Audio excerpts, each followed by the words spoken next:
श्री स्वामी समर्थ सारामृत वाचायला ना 8-10 दिवस झालं माझा गॅप पडलाय. कारण की मी गावाला गेल्यामुळे आणि नंतर घरी काम आवरण्यात थोडंसं आणि तब्येत ठीक नसल्यामुळे माझं काही वाचन झालं नव्हतं. आज सकाळी पूजा करून घेतली, घरातले सगळे काही कामं आवरून घेतले लवकर-लवकर आणि आज मला दुकान आवरायचं होतं आणि काल नवीन माल पण आणलेला आहे, तो पण लावून घ्यायचा आहे. तर असं पसारा पडलाय. आता हे आवरायचं म्हटल्यावर पूर्ण दिवसच जातो का काय मला असं टेन्शन आलं होतं. आणि एकदा आवरायला लागलं की उशीर लागत नाही.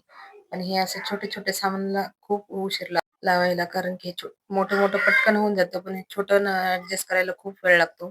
कशात ठेवायचं, काय करायचं हा पण विचार करावा लागतो सारखं-सारखं. तर असे मी नवीन-नवीन कानातले रिंगा, टॉप्स, मंगळसूत्रे, हे मंगळसूत्रे खराब होत नाही, काही नाही, एक नंबर क्वालिटी आहे.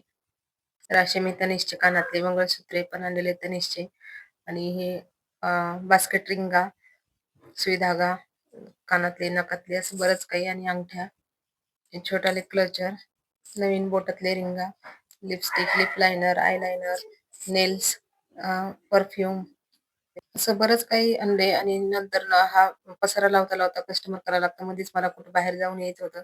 तिकडे पण जाऊन आले आणि हे आवरत-आवरत मला तर संध्याकाळचे 7:30 वाजलेत. आता झाली स्वयंपाकाची तयारी, तर स्वयंपाक करावा लागेल.